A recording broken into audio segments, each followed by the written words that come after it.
Assalamualaikum warahmatullahi wabarakatuh. Mari klik subscribe di channel ini dan aktifkan tanda loncengnya untuk mendapatkan update pemberitahuan di video berikutnya.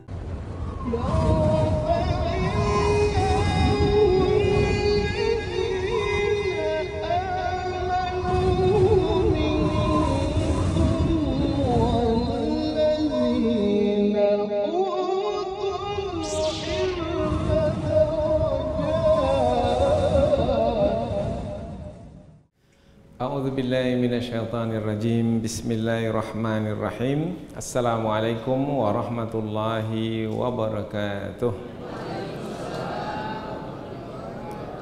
Alhamdulillahi rabbil alamin wa bihi nasta'in ala umurid dunya waddin, nasta'inuhu wa nastaghfiruh wa na'udzu billahi min syururi anfusina wa min sayyiati a'malina. فمن يهده الله فلا مضل له ومن يضلل فلا هادي له أشهد أن لا إله إلا الله وحده لا شريك له وأشهد أن محمدا عبده ورسوله لا نبي بعده أما بعد. Kita bersyukur kepada Allah Subhanahu wa taala yang masih melimpahkan rahmat dan nikmat-Nya. Kita bersyukur dengan mengucapkan Alhamdulillahi Rabbil Alamin. Kemudian tidak lupa pula bersalawat kepada Rasulullah dengan ucapan Allahumma salli ala Sayyidina Muhammad wa ala ali Sayyidina Muhammad. Dan bersalam kepada Rasulullah dengan mengucapkan Assalamu alayka ya Rasulullah. Alhamdulillah kita dapat kembali meneruskan pengajian tafsir ayat-ayat suci Al-Quran yang insyaAllah kita akan teruskan kepada ayat yang ke-105, 106 dan 107 dari surah Yusuf. Tentang kisah Nabi Yusuf alaihi salam sudah selesai, yaitu sampai ke ayat yang ke-101. Namun ayat-ayat yang terdapat di dalam surah Yusuf masih belum selesai lagi, karena jumlah ayat di dalam surah Yusuf 111 ayat. Maka ayat yang tersisa adalah menerangkan tentang pentingnya atau pelajaran apa yang terkandung di dalam kisah Nabi Yusuf alaihi salam. Banyak pelajaran yang berguna yang bisa kita ambil, dan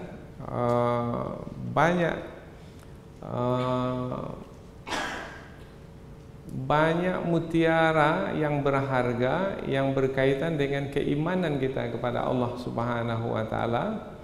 Kemudian juga keimanan kita kepada kitab suci Al-Quran yang diturunkan oleh Allah kepada Rasulullah, dan tentang kerasulan Nabi Muhammad sebagai Rasul yang diutus kepada manusia. Di antara pelajaran yang sangat berharga dari kisah Nabi Yusuf alaihi salam, yang mana Nabi Yusuf alaihi salam hidup jauh sebelum Rasulullah, lebih 2000 tahun sebelum Rasul diangkat menjadi Rasul. Dan Rasulullah pula sebagai seorang yang buta huruf tidak mengetahui tentang Nabi Yusuf. Namun Rasulullah ditanya oleh penduduk kota Mekah dan juga ditanya oleh orang-orang Yahudi tentang Nabi Yusuf alaihi salam. Nah, peristiwa yang telah lama terjadi, ia adalah bahagian dari perkara yang gaib, yang tidak ada siapa yang tahu dari manusia, karena manusia tidak memiliki ilmu tentang perkara yang gaib. Siapa yang mengetahui tentang perkara yang gaib? Allah. Maka Allah memberitahukan kepada Rasul tentang Nabi Yusuf untuk menjawab pertanyaan orang-orang yang bertanya kepada Rasul, yang rupanya mereka bertanya bukan untuk mengetahui kebenaran, tidak, hanya untuk menguji Rasulullah. Ini Muhammad ini Rasul atau tidak? Coba kita tanya tentang Yusuf, dia bisa jawab atau tidak? Bukan tujuannya apabila nanti Rasulullah bisa menjawabnya mereka kemudian beriman, tidak. Karena buktinya dalam ayat sebelum ini kita sudah dapatkan bahwasanya apabila Rasulullah menyampaikan kepada mereka yang bertanya itu tentang kisah Nabi Yusuf dengan panjang sekali, terperinci sekali, seperti ayat-ayat yang telah kita pelajari di surah Yusuf, mulai dari awal surah, mulai dari Nabi Yusuf kecil bermimpi, menyampaikan mimpinya kepada ayahnya, kemudian sampai ke usia remaja, dibawa oleh abang-abangnya dan dibuang ke dasar sumur, disampaikan dengan sangat terperinci sekali. Dan Rasulullah tidaklah mampu untuk menyampaikan peristiwa yang lama terjadi kecuali apabila Rasulullah menyampaikannya dengan wahyu yang baginda terima. Jadi Rasulullah mampu menyampaikan adalah karena wahyu. Allah memberitahukan kepada Rasul, yaitu melalui wahyu tentang Nabi Yusuf, kemudian Rasulullah menyampaikannya kepada manusia, maka ia adalah sebagai bukti kerasulan Nabi Muhammad sebagai Rasul utusan Allah, yaitu Rasul yang menerima wahyu dan menyampaikan wahyu. Kemudian Rasulullah dalam menyampaikan wahyu adalah tugas, karena seorang Rasul dipilih oleh Allah untuk menerima wahyu supaya menyampaikannya kembali kepada manusia.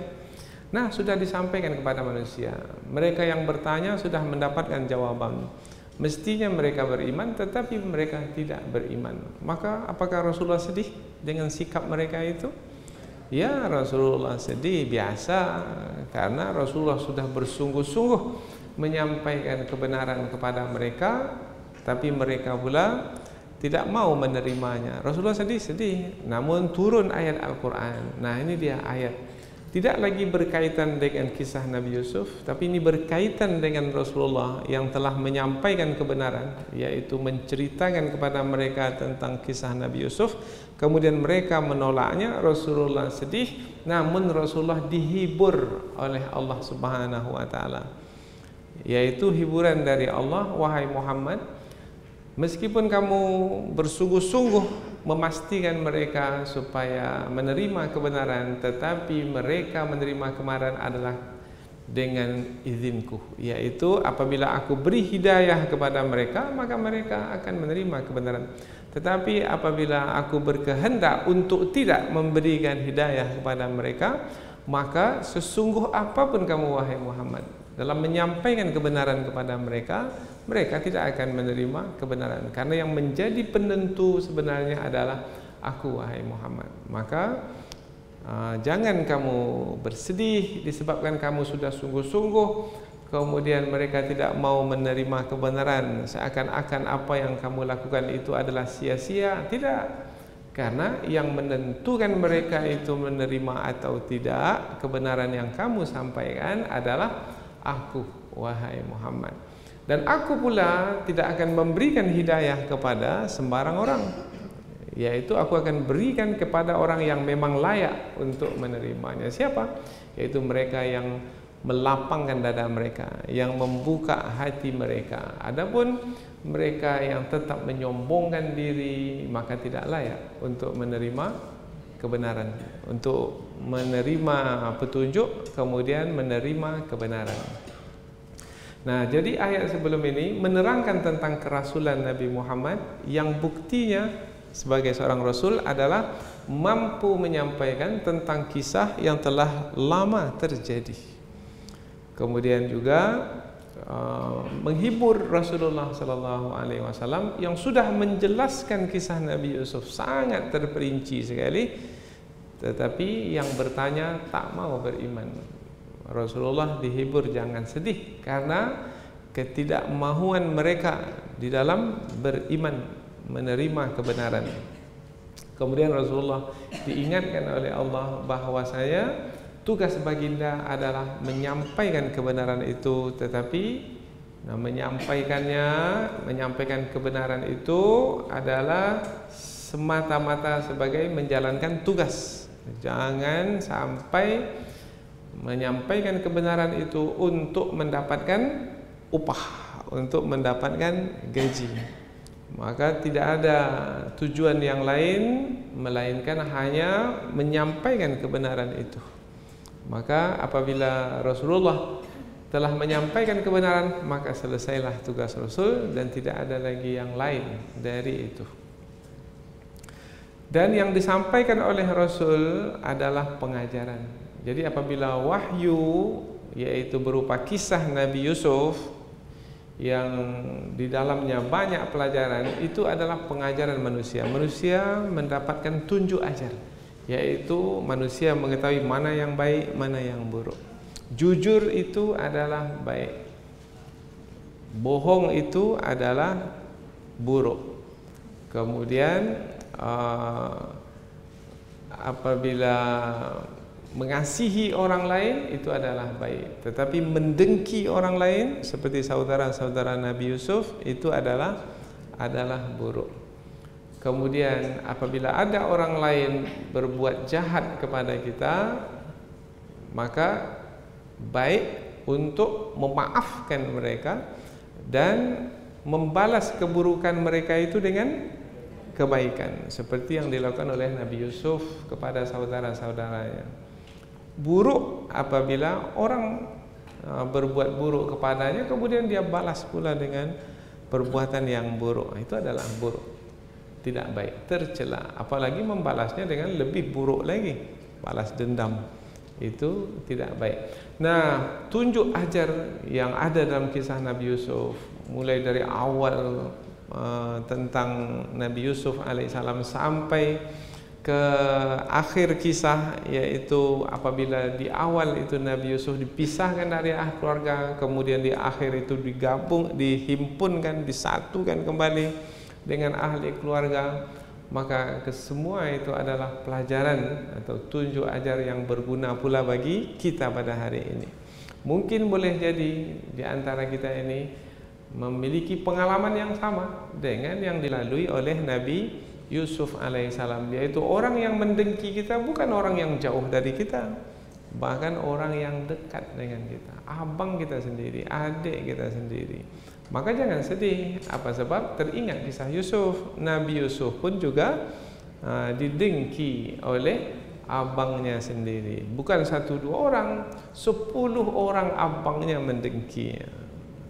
Dan kedengkian itu membuat Nabi Yusuf bukan hanya menderita kerugian sedikit, tidak, menderita kerugian besar, dan bukan setahun 2 tahun menanggungnya. Berapa tahun? 22 tahun lebih. Bahkan ada di antara ulama tafsir menyebutkan 40 tahun lebih lamanya. Begitu lama dijual, Nabi Yusuf dijual kepada kafilah yang lalu, kemudian kafilah itu menjual lagi Nabi Yusuf ke penguasa di Mesir, 2 kali jual.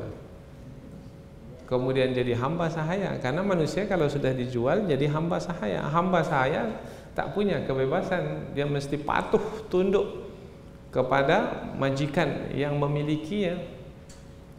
Kemudian berada di istana tetapi dipaksa untuk melakukan kejahatan. Kemudian Nabi Yusuf tidak melakukan kesalahan apa-apa, dipenjara. Kemudian dipenjara bukan setahun 2 tahun, 12 tahun lamanya. Ini adalah penderitaan yang panjang, penderitaan yang bukan kecil tapi besar, penderitaan yang ditanggung oleh Nabi Yusuf alaihi salam.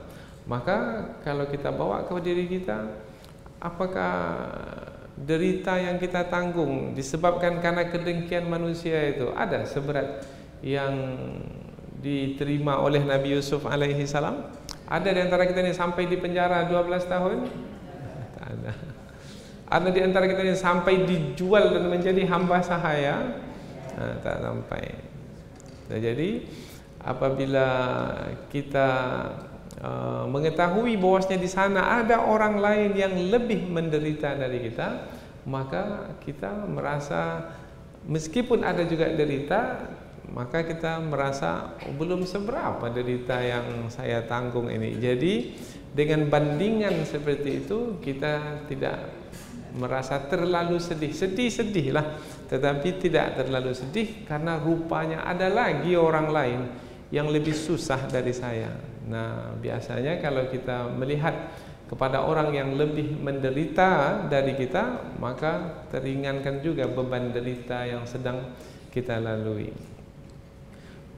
Tapi kadang-kadang kita ini pandai-pandai pula beralasan. Nabi Yusuf itu kan Nabi, Ustaz. Saya kan manusia biasa. Maka kita berikan jawaban bahwasanya Allah menguji seseorang sesuai dengan kadar kemampuan orang tersebut. Memang tidak akan seberat Nabi Yusuf alaihi salam, tetapi setiap orang pasti akan diuji, dan masing-masing kita ini berbeda-beda ujian. Nah, dan ujiannya itu pula berjenis-jenis pula macamnya. Ada yang diuji di badannya sakit. Ada yang diuji kaitan dengan harta benda, kurang saja harta benda. Ada yang diuji dengan perdagangan, tak pernah untung, rugi saja. Bukan hanya rugi, modal habis, menanggung pula hutang lagi. Nah, karena yang digadaikan tak bisa ditebus.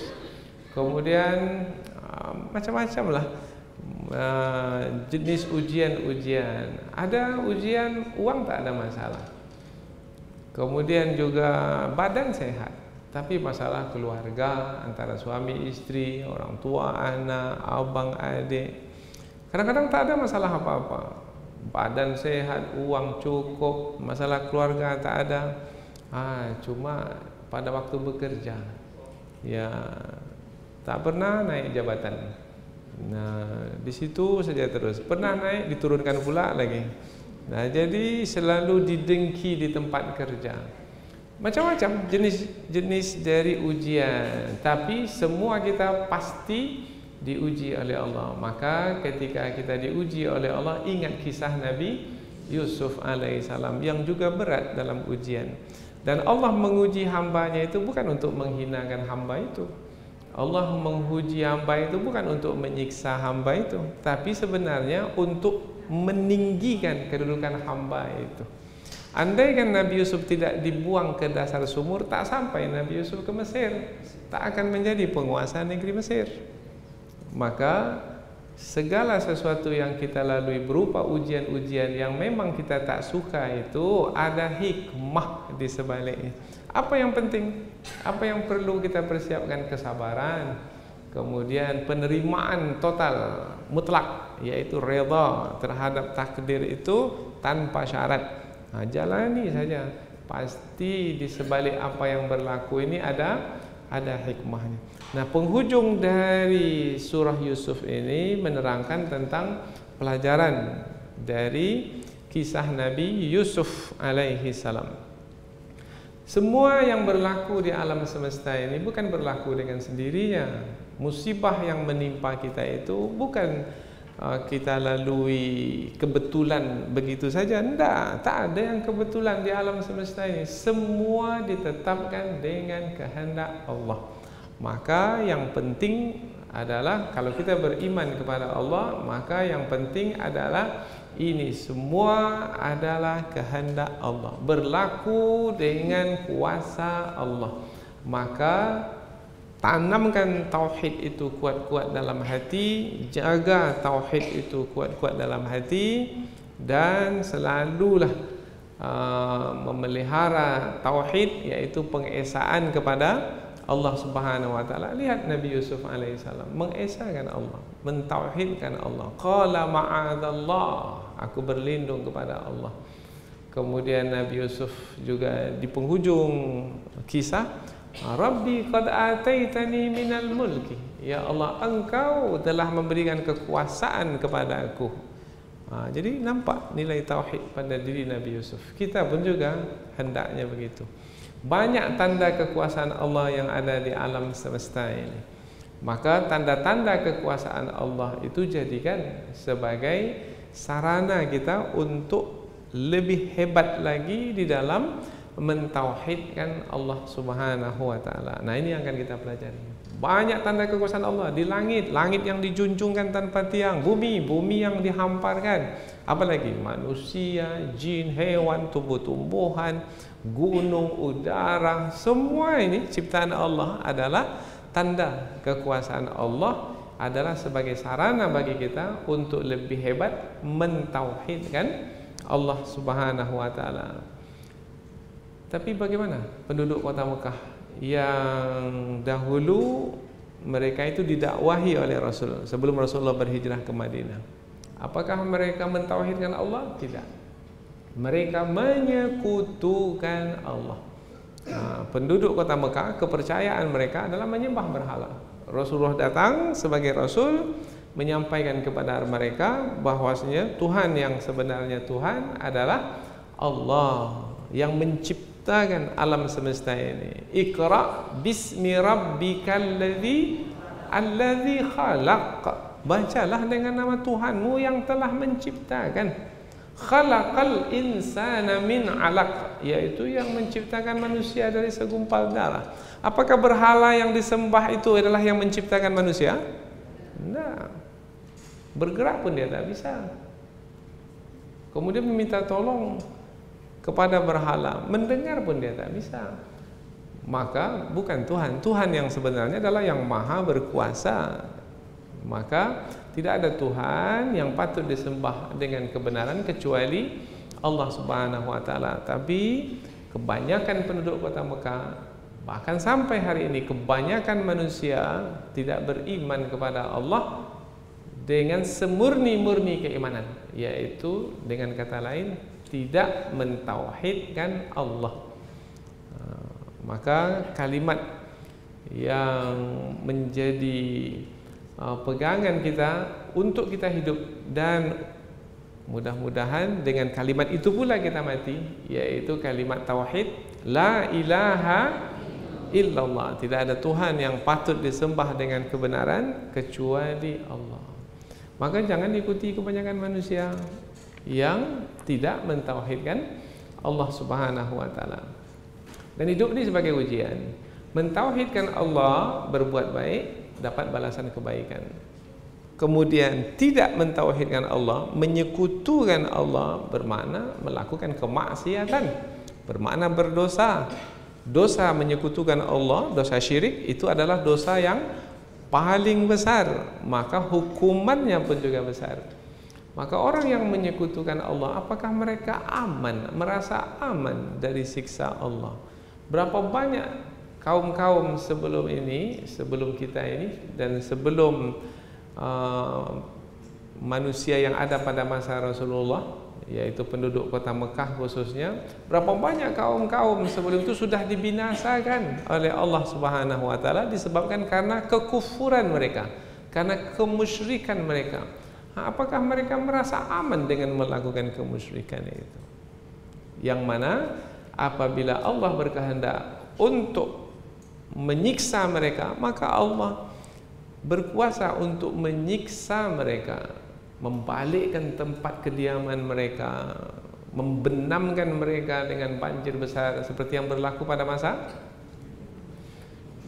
Nabi Nuh alaihi salam, menghujani mereka dengan hujan batu dari langit seperti yang berlaku pada masa Nabi Lot alaihi salam, dan masih banyak lagi. Mereka kaum-kaum terdahulu dibinasakan oleh Allah disebabkan karena dosa-dosa mereka. Fa ahlaknahum bidzunubihim, kami binasakan mereka disebabkan karena dosa-dosa mereka. Apakah mereka merasa aman dengan kekufuran yang mereka kerjakan, dengan kemusyrikan yang mereka lakukan? Mestinya tidak. Tapi kalau mereka merasa aman juga, bermakna ada masalah pada diri mereka, yaitu keangkuhan, kesombongan, sehingga menutup mata hati mereka dan membuat hati mereka menjadi keras sehingga tidak mau menerima kebenaran. Atau mereka merasa aman dengan kiamat yang akan datang, yang kedatangan kiamat itu secara tiba-tiba. Sementara selepas kiamat itu adalah hari pembalasan, ditentukan oleh apa yang mereka kerjakan selama masih hidup di dunia ini sebelum kiamat tiba. Nah, apabila mereka menyekutukan Allah, maka mereka akan disiksa selama-lamanya di hari akhirat yang kekal dan abadi. Apakah mereka merasa aman dengan siksaan Allah yang akan datang apabila kiamat tiba nantinya? Kalau mereka merasa aman, bermakna mereka dalam masalah, yaitu masalah kelalaian, atau masalah lalai bermakna mereka disibukkan oleh dunia ini, atau karena kebodohan. Kebodohan masih bisa juga diselesaikan dengan pengetahuan, diberitahu kepada mereka tentang kebenaran, kemudian mereka mengikuti kebenaran tersebut karena sebabnya kebodohan. Nah, yang paling berat ini adalah yang ketiga, yaitu karena keangkuhan dan kesombongan. Meskipun kita beritahu kebenaran pun dan mereka mengakui kebenaran itu pun juga tak mau menerimanya karena angkuh, sombong. Nah, inilah yang akan kita pelajari, yaitu 3 ayat yang menerangkan tentang banyak manusia menolak dalam mentauhidkan Allah Subhanahu wa taala, atau dalam kata yang lain, banyak manusia, kebanyakan manusia tetap juga menyekutukan Allah Subhanahu wa taala. Maka kita mesti berhati-hati di dalam menjalani hidup ini, dan ini adalah ujian. Inna hadainahu sabila imma syakirau wa imma kafura. Sesungguhnya kami telah menunjukkan jalan kepada manusia. Ini dia kebenaran, ini dia kebatilan. Ini hak, ini batil. Ini jalan yang lurus, ini jalan yang bengkok, yang sesat. Maka tinggal manusia pilih yang mana, yaitu pilih kebenaran, beruntunglah. Atau na'udzubillah, pilih kebatilan, kesesatan, maka merugilah, sengsaralah. Manusia di antara dua, bersyukur atau kufur. Kebenaran sudah diturunkan, maka syukurilah, karena Allah telah menjelaskan kebenaran itu dengan terang sekali. Terima, maka beruntunglah. Atau kufur, sudah turun kebenaran tapi ditutupi kebenaran. Yang menutupi kebenaran itu adalah hawa nafsu. Maka hawa nafsu yang angkuh, yang sombong itu menutupi kebenaran. Tahu kebenaran itu, tahu Nabi Muhammad itu Rasul, tahu bahwasanya Al-Quran yang diturunkan kepada Nabi Muhammad itu adalah wahyu, dan sekaligus ia adalah mukjizat, bukti kerasulan Nabi Muhammad. Tapi mereka tak mau juga mengakui Nabi Muhammad sebagai Rasul karena mereka angkuh. Nah, pelajaran, jangan sampai angkuh pula, jangan sampai sombong pula. Yaitu tak perlu lagi aturan-aturan dari langit. Kami ini orang-orang yang berpendidikan tinggi nih, kami bisa mengatur diri kami sendiri, kami bisa membawa bangsa kami ini sendiri dengan undang-undang yang kami buat. Itu angkuh namanya, sombong. Maka pelajaran yang berguna dan sangat berguna sekali dari kisah Nabi Yusuf, yaitu menerangkan tentang diri kita ini siapa sebenarnya. Apabila kita berada di hadapan ajaran Rasul, maka terimalah ajaran Rasul itu dengan segala kerendahan diri, kerendahan hati. Jangan seperti penduduk kota Mekah dahulu, yaitu kafir Quraisy, dan jangan pula seperti orang-orang Yahudi. Sudah dijawab pertanyaan mereka tentang kisah Nabi Yusuf, tetapi mereka tetap menolak kebenaran. Panjang juga ya mukadimahnya. Ya, karena nanti dalam tafsir kita tak perlu lagi menjelaskan panjang-panjang. Apa sebab? Sebab tak banyak yang perlu dijelaskan dari 3 ayat ini, karena 3 ayat ini sebagaimana yang kita telah sampaikan, ia sebagai kesimpulan atau penutup dari surah Nabi Yusuf, surah Yusuf yang ada yang banyak mengandung pelajaran mulai dari awal ayat ini. Apabila kita perhatikan dari awal ayat surah Yusuf, Allah Subhanahu wa taala mengawali surah Yusuf yaitu dengan menerangkan tentang kitab suci Al-Qur'an ini. Alif lam ra, tilka ayatul kitabil mubin. Itu dia ayat-ayat kitab suci Al-Quran yang nyata kebenarannya.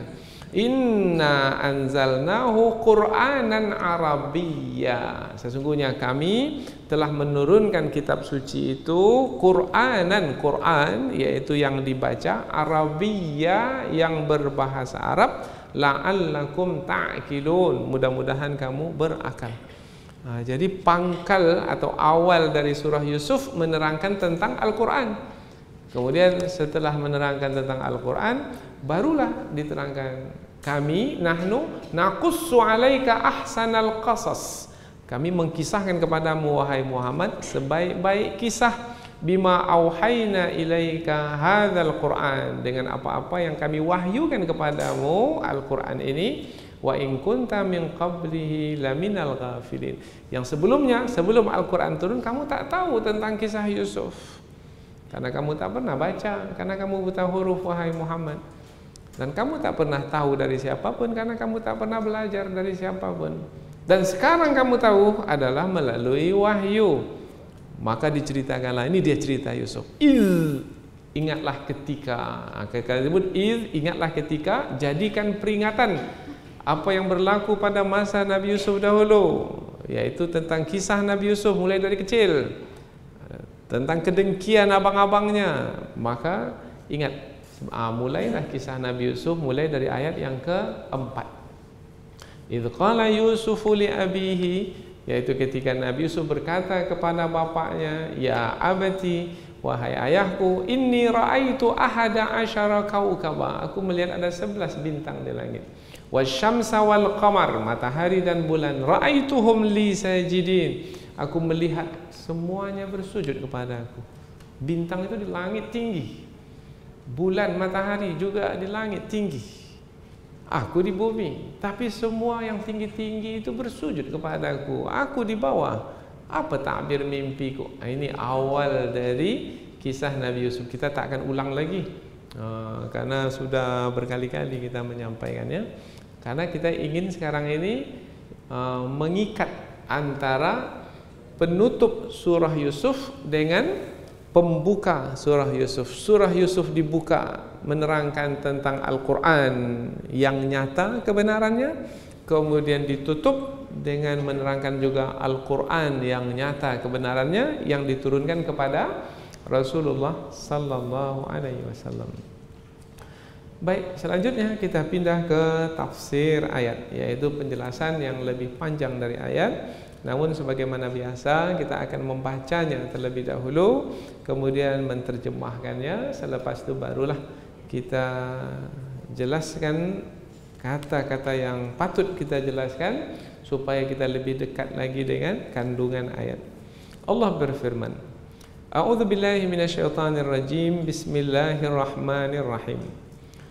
Wa ka'ayyim min ayatin fis samawati wal ard yamurruna 'alaiha wa hum 'anha mu'ridun. Wa ma yu'minu aktsaruhum billahi illa wa hum musyrikun. Afa aminu an ta'tiyahum ghashiyatun min 'adzabillahi aw ta'tiyahumus sa'atu baghtah wa hum la yash'urun. Allah berfirman, wa ka'ayyin, wa dan ka'ayyin, banyak sekali, min ayatin, dari tanda-tanda kekuasaan Allah, fis samawat, di langit, wal ard, dan bumi, yamurruna 'alaiha, mereka melaluinya. Mana kalau mereka melaluinya, maka mereka berjalan. Ketika mereka berjalan, mereka melihat ke atas langit, kemudian mereka melihat di hadapan mereka bumi terhampar. Mestinya itu adalah tanda kekuasaan Allah yang mengingatkan mereka kepada Allah sebagai penciptanya. Tapi bagaimana sikap mereka? Wahum, sedangkan mereka itu anha, dari tanda-tanda kekuasaan Allah itu mu'ridun, berpaling. Jadi tidak mentauhidkan Allah, tapi malah menyekutukan Allah. Menyekutukan Allah namanya berpaling. Wa ma yu'minu, dan tidaklah beriman, aktsaruhum, kebanyakan mereka tidak beriman billah kepada Allah, illa melainkan wahum mereka itu musyrikun, menyekutukan Allah. Beriman tapi menyekutukan Allah. Kalau kita tanya apa agama Islam, beriman pada Allah, ya, tapi ke dukun juga. Itu namanya menyekutukan Allah. Percaya juga kepada azimat, kepada tangkal. Itu apa yang Bapak pakai itu? Ini cincin ya Ustaz. Cincin ini sudah dibaca-baca ini. Ini ada isinya ini.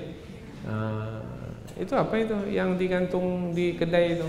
Oh, itu tangkal Ustaz, azimat, supaya laris laku barang kami. Itu adalah syirik, menyekutukan Allah. Beriman juga? Ya, beriman juga, tapi menyekutukan Allah.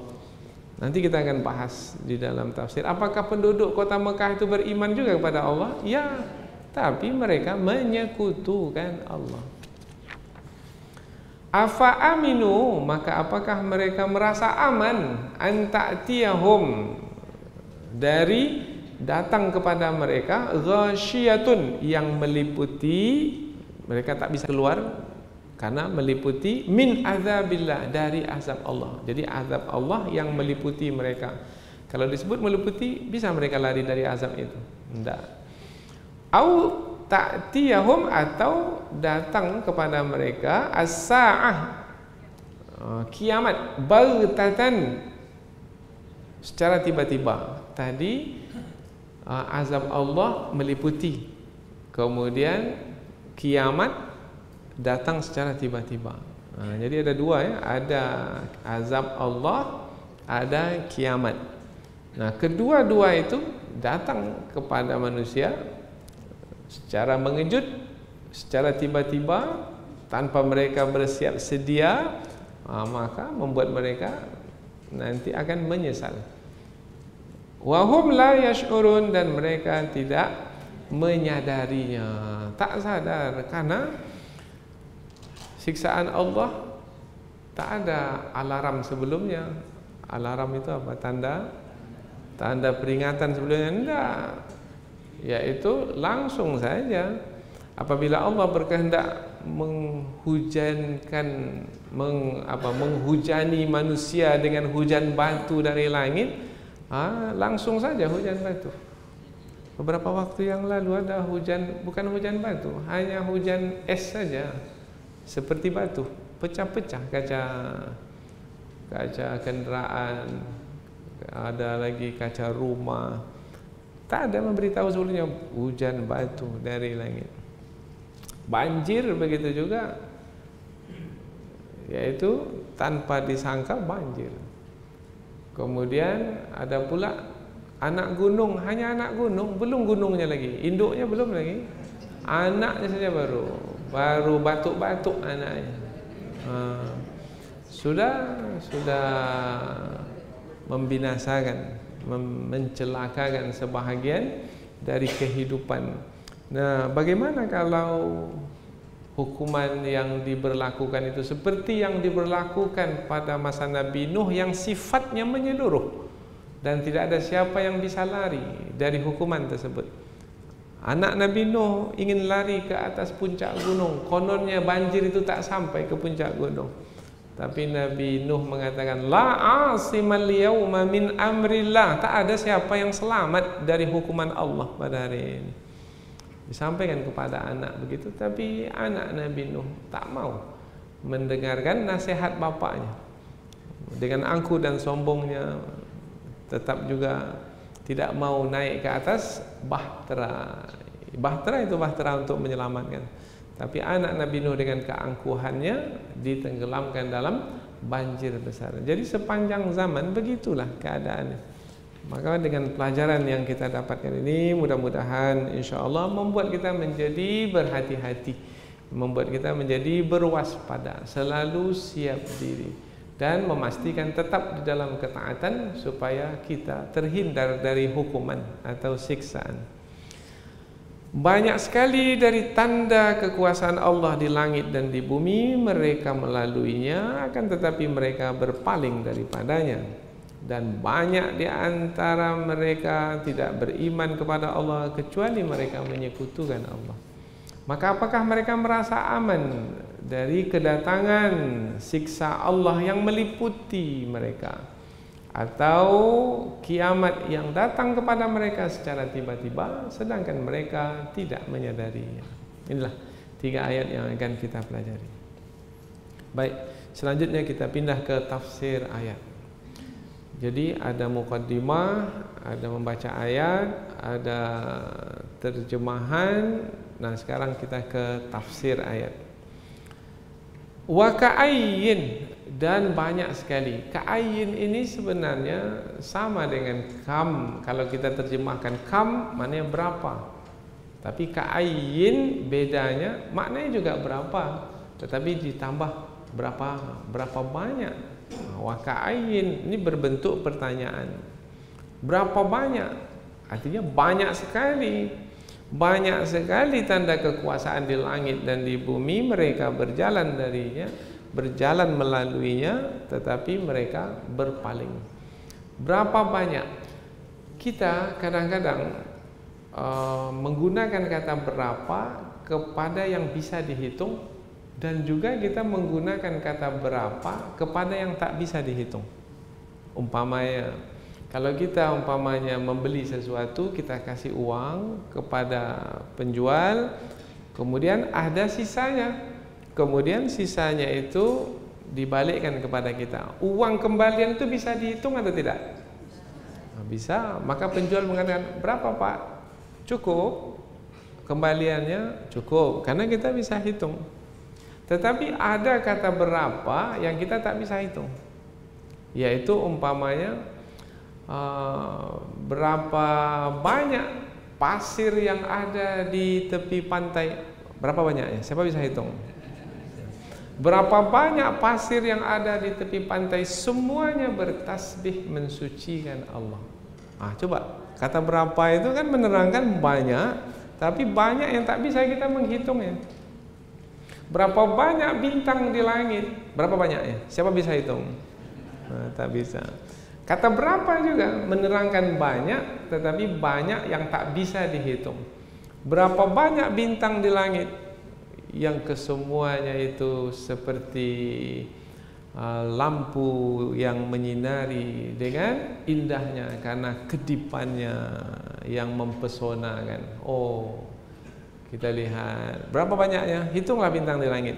Penat menghitung, belum selesai lagi. Terhitung di sini, ada juga lagi yang tinggal 2-3, ulang balik dari awal. Tak mungkin kita bisa hitung. Tapi kalau uang bisa kita hitung, jumlah manusia yang hadir bisa kita hitung. Berapa manusia yang hadir ini dalam ruangan pada kesempatan ini bisa dihitung. Jadi kata berapa bisa dipakaikan kepada yang bisa dihitung, dan kata berapa juga bisa dipakaikan kepada yang tidak bisa dihitung. Nah, yang di dalam ayat ini kata berapa yang dipakaikan kepada yang tidak bisa dihitung. Coba hitung tanda kekuasaan Allah di langit dan di bumi. Hitung. Saya tunggu sekarang ini berapanya. Banyak sekali. Langit yang dijunjungkan, matahari yang terbit dan terbenam. Matahari itu tidak berputar, kemudian matahari itu mengeluarkan sinarnya, cahayanya, dan kekuatan cahaya matahari itu berapa ya? Kemudian sampai ke bumi ini sudah berapa? Kemudian itu baru matahari, itu bulan lagi. Kita berjalan juga di muka bumi, lihat ke langit. Ada matahari, ada bulan, ada bintang, ada planet, ada meteor, ada macam-macam di atas sana. Berjuta banyaknya, semua beredar, semua berputar. Nah, kesemua yang kita lihat itu, yang kita perhatikan itu, apakah ada dengan sendirinya? Apakah bergerak dengan sendirinya? Apakah apabila ia menjalani satu aturan, aturan itu ada dengan sendirinya? Tak ada dengan sendirinya, pasti ada yang mengadakannya. Nah, siapa yang mengadakannya? Nah, ketika sampai kepada Allah, berarti telah memperhatikan tanda kekuasaan Allah. Tapi berapa banyak orang yang profesor dalam bidang angkasa lepas, tapi tak pernah terfikir tentang Allah. Ada yang pandai, pakar dalam bidang falak. Falak maknanya keangkasarayaan, yaitu tentang matahari, tentang bulan, tentang bintang. Mereka pakar, mereka punya teori-teori. dan mereka menulis buku dan menjadi rujukan, tetapi kafir kepada Allah, tak beriman kepada Allah, berarti mereka tidak sampai kepada Allah yang menciptakan alam semesta ini. Mestinya mereka menggunakan akal. Semua ini teratur, ada aturannya. Mereka bisa menyebutnya, ini aturannya, kecepatan matahari mengelilingi, mereka tahu.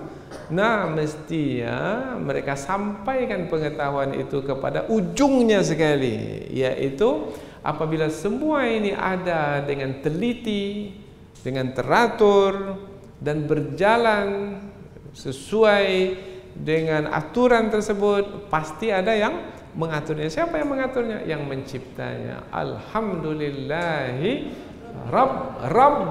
Rabbil alamin. Segala puji bagi Allah yang mengatur sekalian alam. Beriman kepada Allah. Tapi banyak juga yang pakar-pakar itu kafir kepada Allah karena tidak memperhatikan tanda kekuasaan Allah. Itu baru yang di langit itu. Belum lagi awan yang bergerak. Awan yang bergerak menurunkan hujan. Ya. Kemudian awan itu bergerak dari mana? Awan itu bergerak dari atas laut.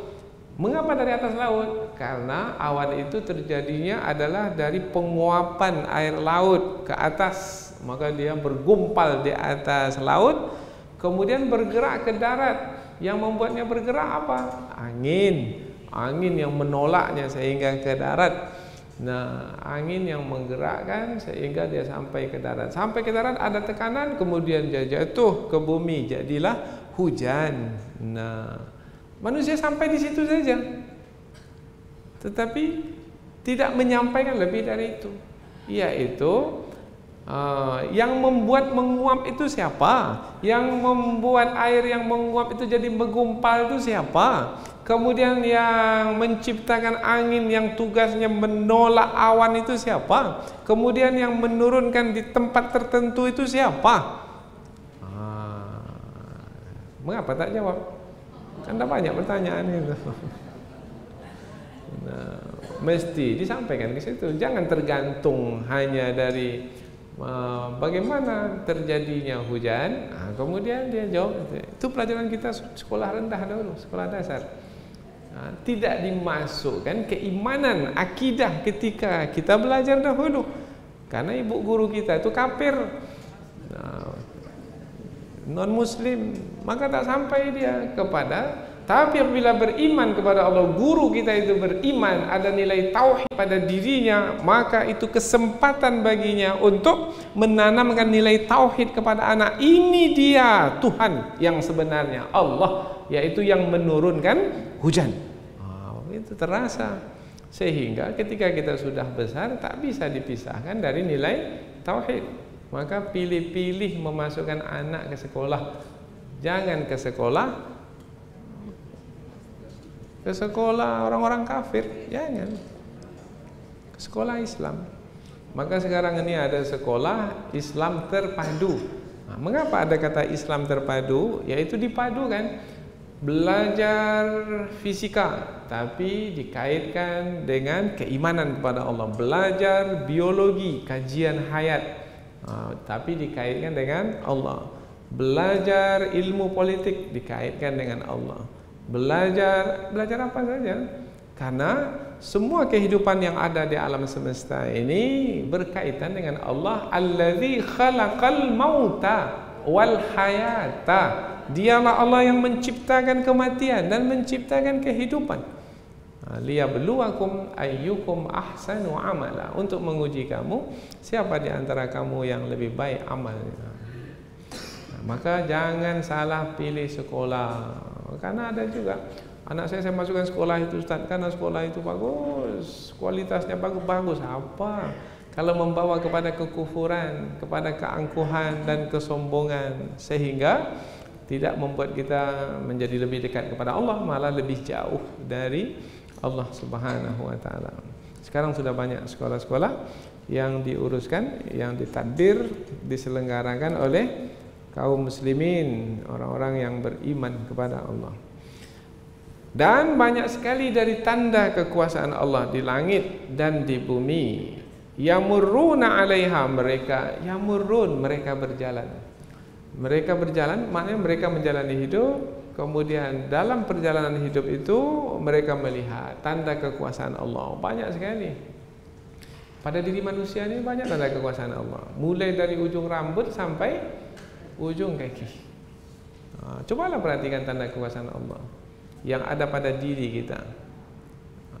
Pada diri kita ini dulu ketika kecil seperti apa mata kita ini, sekarang seperti apa kulit kita dulu ketika kecil, remaja, masa muda seperti apa, sekarang seperti apa, gigi kita dulu seperti apa, sekarang seperti apa, mata sudah kabur, gigi sudah gugur, uban di kepala bertabur, kulit kita kendur, makanan kita cobalah perhatikan tanda kekuasaan Allah yang ada. Sekejap lagi masuk tak juga lagi sadar. Maka orang apabila melihat dirinya nampak tanda kekuasaan Allah, membuatnya menjadi segera kembali kepada Allah Subhanahu wa taala. Apabila belum berhijrah, inilah masanya berhijrah. Kemudian mengetahui banyak dosa, maka inilah masanya bertaubat kepada Allah. Kalau sudah taat, perbanyak lagi ketaatan.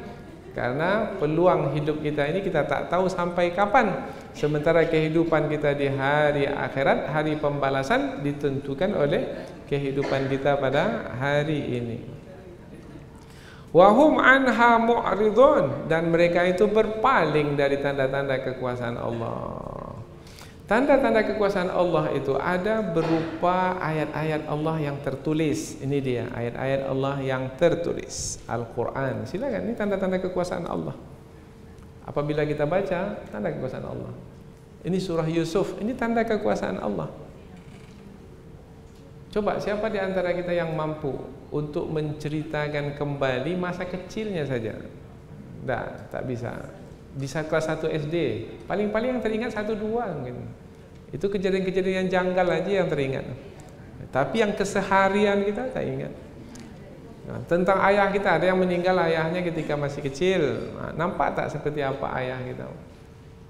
Apa yang ayah lakukan mulai dari pagi sampai ke petang sampai ke malam? Tak, sedikit sekali. Nah, Allah Subhanahu wa taala dengan menjelaskan perkara yang gaib, yang tidak mampu dicapai oleh panca indera manusia, itulah dia tanda kekuasaan Allah. Tanda kekuasaan Allah yaitu sekarang ini kita menjadi tahu tentang Nabi Yusuf alaihissalam. Kalau Allah tidak memberitahukan melalui wahyu yang ada dalam Al-Quran ini, tahu tidak kita tentang kisah Nabi Yusuf? Tak tahu. Ke Mesir pun tak pernah, ke Palestina pun tak pernah. Apalagi belum lagi kita ada kisah ini sudah ada 2000 tahun pada masa Rasulullah dahulu, dan tambah pula lagi sekarang ini sudah berapa tahun? 1400 tahun. Berapa lamanya itu? Mungkin kita akan mengetahui tentang kisah Nabi Yusuf alaihissalam, tak tahu. Kalau orang tanya sekarang ini malin kundang itu betul ada atau tidak, kita pun tak bisa jawab. Entah iya ada, entah tidak. Kemudian yang batunya banyak dikunjungi di tepi laut itu, entah iya itu batu malin kundang, entah tidak. Kalau memang ia dilaknat lah. Bagaimana cara untuk menjawabnya betul atau tidaknya malin kundang? Tak ada apa yang bisa jawab kecuali wahyu yang turun. Baru tahu. Bermakna ketika wahyu turun menjelaskan tentang kisah Nabi Yusuf, itulah dia tanda kekuasaan Allah. Jadi ketika kita ini mempelajari kisah Nabi Yusuf 2 ayat, 3 ayat, sebenarnya kita ini berada di hadapan tanda kekuasaan Allah. Tak juga terbelalak mata itu, memanglah terbelalak, tahu terbelalak? Terbuka lebar. Kalau tidak juga bermakna memanglah hati itu betul yang sombong, karena tidak mau menerima kebenaran. Kesombongan kafir Quraisy tak mau menerima kebenaran yang disampaikan oleh Rasulullah. Mereka tak tahu tentang kisah Nabi Yusuf, tak tahu, karena kafir Quraisy tak pernah mendengarkan wahyu. Karena kafir Quraisy itu bukan dari kalangan orang-orang Yahudi dan bukan pula dari kalangan orang-orang Nasrani. Orang Yahudi Nasrani mendengar juga wahyu itu, yaitu melalui kitab Taurat dan Injil. Kafir Quraisy tidak. Nah, sekarang mereka dapat tahu kisah Nabi Yusuf. Dan dalam tafsir mereka ini bertanya kepada orang Yahudi, orang-orang Yahudi, betul tidak yang disampaikan oleh Muhammad itu tentang kisah Yusuf? Ada tidak dalam kitab suci kamu? Kata orang Yahudi, betul. Seperti apa yang ada dalam kitab kami, seperti itu yang diceritakan oleh Muhammad. Tak ada alasan untuk tidak menerima lagi. Tapi karena memang dasar sombong, angkuh, tak mau menerima kebenaran, tetap juga kebanyakan mereka tidak beriman. Wa ma yu'minu aktsaruhum billah. Dan kebanyakan mereka itu tak beriman kepada Allah. Mereka itu siapa yang dimasukkan dalam ayat ini? Maka ulama tafsir mengatakan mereka itu karena ayat ini turun di kota Mekah, maka mereka yang dimasukkan penduduk kota Mekah. Tetapi banyak juga ulama tafsir menyebutkan makna mereka di sini diumumkan. Maknanya diumumkan kepada semua manusia. Mengapa? Boleh tak diumumkan kepada semua manusia? Boleh, sebab Nabi Muhammad itu bukan Rasul yang diutus kepada penduduk kota Mekah saja. Nabi Muhammad itu juga diutus kepada semua manusia. Sampai kepada hari ini? Ya, sampai pada hari ini. Maka kita katakan kalau pada hari ini jumlah manusia 7 miliar di muka bumi, kebanyakan manusia tidak beriman kepada Allah. Kebanyakan manusia. Kalau dibandingkan umat Islam yang beriman dengan yang non-muslim tidak beragama Islam, yang kafir itu lebih banyak dari yang beriman.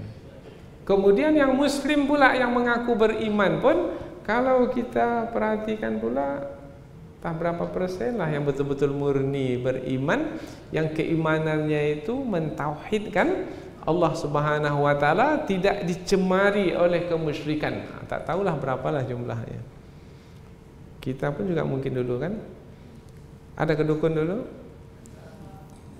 Tidak ada. Alhamdulillah, selamatlah.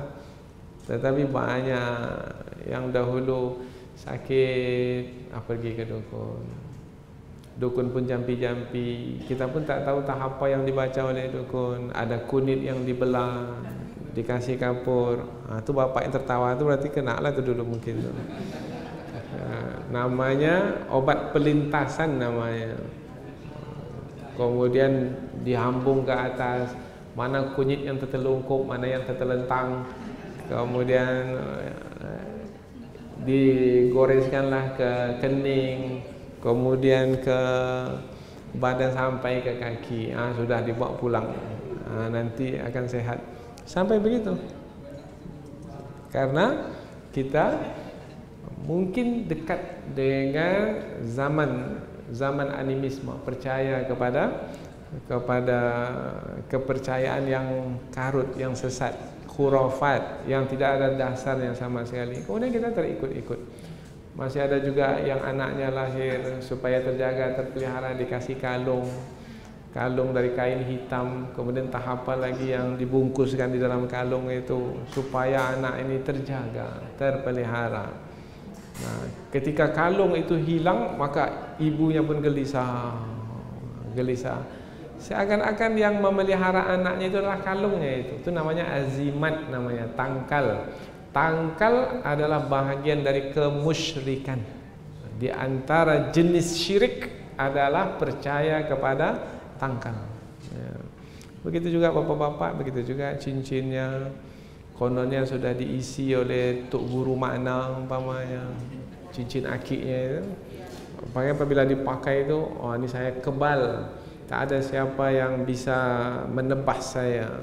Tak ada siapa yang bisa melukai saya. Hilang cincinnya, hilang kekuatannya. Mana cincin saya? Karena dia merasa kekuatan itu dengan cincin yang ia pakai. Bermakna dia telah percaya kepada selain Allah yang juga punya kuasa seperti Allah. Dia percaya kepada Allah yang berkuasa, tetapi dia juga percaya selain Allah juga punya kuasa. Kemudian juga menjampi-jampi dia sendiri pun tak faham apa makna jampi itu. Tertitik tawar di langit, tergenang tawar di bumi, aku menawar jadi api, aku menawar jadi racun ke dalam batang tubuh si fulan. Jangan tulis. Ini syirik ini. Jampi ini dia baca, kononnya dengan jampi ini maka nanti akan berlaku apa yang dia apa yang dia inginkan. Maka yang membaca jampi, kononnya di jampi ada kekuatan, ini adalah syirik, kemusyrikan. Kemudian juga umpamanya pada masa dahulu orang-orang yang menyembah berhala di kota Mekah, ketika mereka ditanya siapa Tuhan kamu yang sebenarnya, wala in sa'altahum man khalaqas samawati wal ard, kalau kamu tanya ke mereka siapakah pencipta langit dan bumi, la yaqulunallah, mereka jawab Allah. Tapi ketika ditanya mengapa kamu sembah juga berhala itu, kalau kamu percaya kepada Allah, minta sajalah kepada Allah, jangan kepada selain Allah. Tapi mengapa kamu minta juga ke berhala itu? Kamu puji-puji, kemudian kamu memohon kepada berhala. Apa jawaban mereka? Illa liyuqarribuna ilallahi zulfa. Ini kami sembah ini, tujuannya adalah supaya mendekatkan kami. Berhala yang kami sembah ini mendekatkan kami kepada Allah. Nah, bermakna itu menyekutukan Allah. Kalau mendekatkan diri kepada Allah, langsung kepada Allah, bukan melalui perantara berhala, karena berhala itu tak punya kuasa apa-apa. Nah, itu yang berlaku pada masa dahulu, dan ini disebutkan oleh Allah dalam ayat ini, illa wahum musyrikun. Kebanyakan mereka itu tidak beriman kepada Allah, melainkan mereka itu menyekutukan Allah. Beberapa hari yang lalu kami mendengar satu cerita dari seorang jemaah kita yang dahulu bertugas sebagai pegawai pekerja di kapal pembawa barang. Jadi dari negara ke negara melalui samudera luas. Maka beliau bercerita di dalam kapal itu satu ketika di laut India mendapatkan gelombang besar, angin kencang, sehingga kapal mereka itu hampir saja akan tenggelam. Jadi ketika gelombang besar, kapal itu naik, kemudian turun dari gelombang itu, setengah dari kapal itu masuk dalam air. Begitulah keadaannya. Dan itu bukan 1-2 hari, berhari-hari lamanya. Begitu keadaan. Maka karena beliau ini ada memiliki pengetahuan, membaca Al-Quran, berdoa, maka banyak kawan-kawannya minta kepadanya, mana dia yang akan dibaca, apa yang perlu kami. Jadi rupanya dalam keadaan susah seperti itu barulah ingat Allah Ta'ala, barulah tahu bahwasanya yang akan menyelamatkan Allah Ta'ala. Maka dia beritahu ini doa yang dibaca, memohonlah kepada Allah. Ini disebutkan dalam Al-Quran. Wa idza rakibu fil fulki da'awullaha mukhlishina lahuddin. Apabila mereka berlayar di laut, kemudian bahtera mereka dihentam oleh badai dan akan menenggelamkan, maka ketika itu da'awu, mereka menyeru Allah, da'awullah mukhlisin, dengan ikhlas. Ikhlas maknanya tak ada lagi kepada yang lainnya, hanya kepada Allah saja.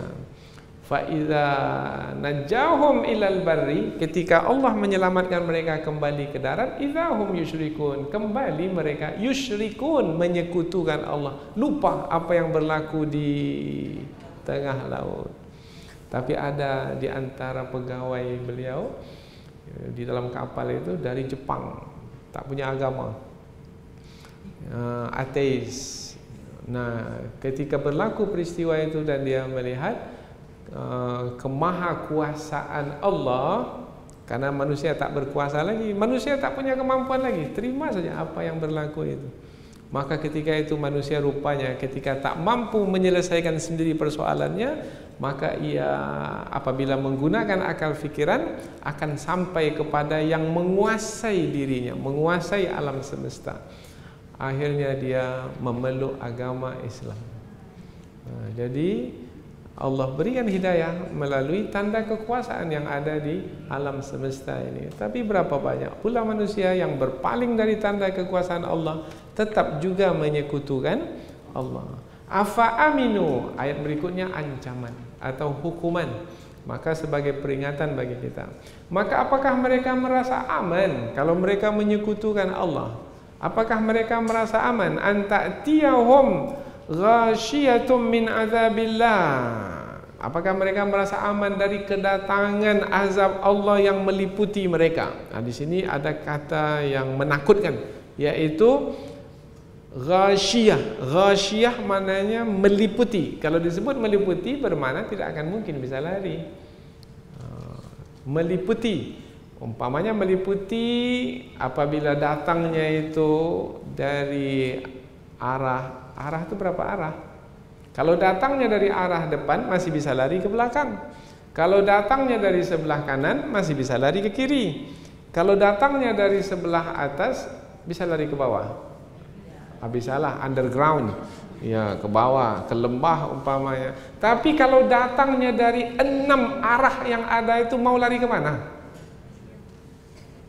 Itu maknanya meliputi. Kalau datang dari depan juga, belakang juga, kanan juga, kiri juga, atas juga, bawah juga, mau lari kemana? Mau terbang? Dari atas ada. Mau kemana? Sembunyi dalam lubang di dalam bumi. Juga dari bawah juga, mau kemana? Ini mana ghasyiyah. Maka kata ghasyiyah meliputi kata yang menerangkan tentang ancaman yang bisa membuat jiwa manusia terpukul dibuatnya. Kalau di sana ada hati yang lembut di dalam dada. Tapi kalau hati itu tak lembut, sedahsyat apapun kata yang dipakai tak juga berubah. Nah, afa aminu, maka apakah mereka merasa aman dengan kedatangan azab Allah ghasyiyah yang meliputi mereka? Bermakna apabila hukuman datang, hukuman yang meliputi, maka tidak ada siapa yang bisa lari. Mau lari kemana? Hendaknya ayat yang seperti ini mendatangkan rasa takut. Karena apabila ada peringatan, ada ancaman, maka melahirkan rasa takut. Maka orang beriman apabila menjumpai ayat seperti ini, mereka menjadi takut. Au ta'tiyahumus sa'ah baghtah, atau kedatangan kiamat. Nah, kiamat menghancurkan. Karena apabila kita dapati ayat-ayat berkaitan dengan kiamat, kehancuran alam semesta, langit ini akan runtuh, bumi ini akan pecah, air laut akan naik ke darat, semua yang ada dalam perut bumi ini akan berhamburan keluar.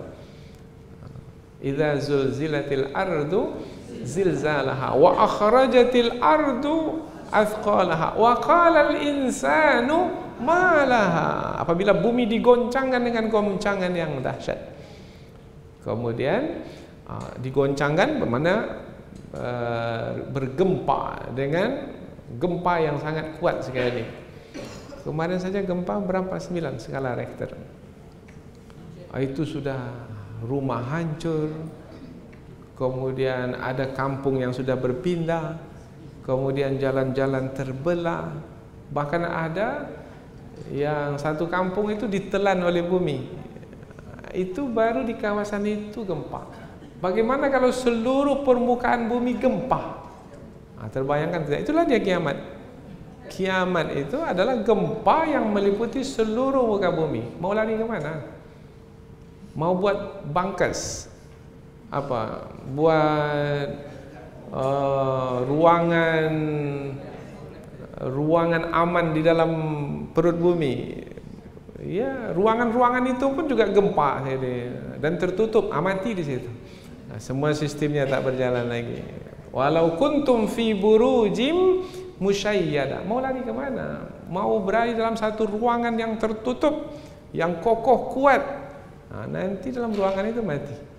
Karena tidak ada manusia yang bisa lari apabila kiamat itu terjadi. Baghtah, dan kiamat yang dahsyat itu terjadi baghtah. Kata baghtah ini secara tiba-tiba. Tiba-tiba maknanya tidak memberi amaran terlebih dahulu. Kalau gempa bumi itu, tsunami itu, ada juga amaran bunyi sirine. Maka kita bisa lari ke darat, ke tempat yang lebih tinggi. Tapi kalau kiamat tak ada sirine, langsung saja. Ketika itu manusia yang memangku anaknya, dia tinggalkan anaknya itu. Dia akan lari. Dia tinggalkan anak-anak. Mana ada ibu yang meninggalkan anak? Tetapi dia tinggalkan anak. Dan yang hamil, sedang hamil, langsung melahirkan pada masa itu. Berarti dahsyat sekali. Ya, dahsyat sekali. Dan datangnya secara tiba-tiba. Boleh jadi besok agaknya. Macam mana? Siap besok? Belum menikah saya lagi Ustaz. Ya, siap tak siap? Apabila Allah berkehendak kiamat itu berlaku, siapa yang akan menghalangi? Tak ada yang akan menghalangi. Maka kata baghtah di sini untuk menerangkan dahsyat. Tadi kata apa yang menerangkan dahsyat? Ghasyiyah. Tadi kata ghasyiyah untuk azab Allah. Kemudian kata baghtah tiba-tiba untuk kiamat. Wahum la yash'urun, dan mereka tidak merasakannya. Inilah dia ayat. Jadi ada ayat yang berkaitan dengan ancaman juga, tetapi sebelumnya adalah ayat tentang tanda kekuasaan Allah yang semestinya dijadikan sebagai bukti kita, sarana bagi kita untuk mentauhidkan Allah Subhanahu wa taala. Mudah-mudahan apa yang kita pelajari ini ada manfaatnya. Subhanakallahumma wa bihamdika, subhanakallahumma wa bihamdika, asyhadu an la ilaha illa anta wa astaghfiruka wa atubu ilaik. Wassalamualaikum warahmatullahi wabarakatuh.